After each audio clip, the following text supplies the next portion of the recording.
L'objectif qu'on se fixe, c'est de pouvoir partager avec les adhérents les enjeux du secteur sanitaire, social et médico-social. C'est une journée importante pour nous parce qu'elle permet de partager ça avec eux, mais aussi c'est une journée importante parce que c'est une journée de rencontre avec les adhérents et les adhérents aussi entre eux qui peuvent échanger autour de projets communs par exemple.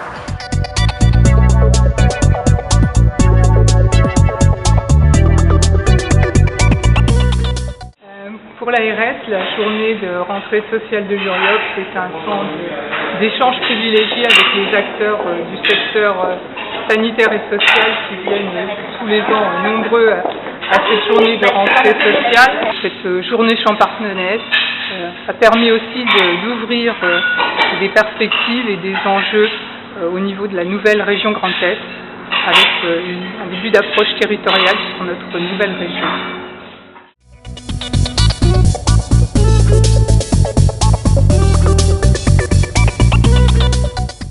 De pouvoir effectivement m'appuyer sur l'expertise de l'URIOPS vis-à-vis de l'ensemble de toutes ces réformes qui arrivent, qui sont sur des champs multiples mais qui vont venir impacter notre activité. L'intérêt c'est de pouvoir effectivement comprendre l'impact de ces réformes. C'est de pouvoir réfléchir après au sein de l'association sur les stratégies à mettre en œuvre et les propositions que nous pourrions faire également auprès de nos tutelles et de nos financeurs.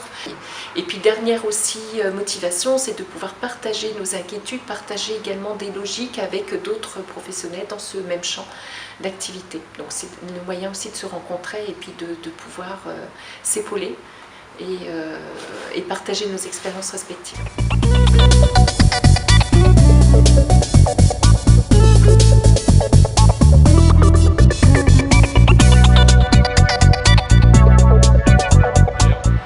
L'URIOP, c'est un partenaire historique qui nous accompagne dans nos actions, ce qui nous permet d'améliorer nos contrats en fonction de l'évolution des structures qui sont présentes à la journée de rentrée sociale.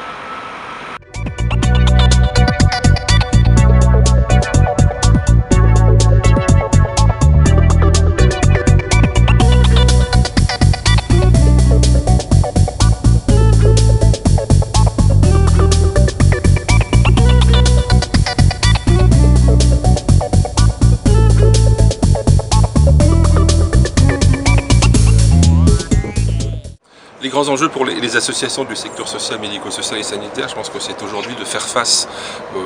entre autres, au contexte de la réforme territoriale et d'avoir aujourd'hui à construire une relation nouvelle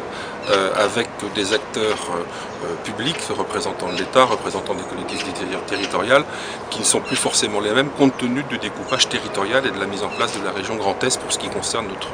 notre territoire, Champagne-Ardenne,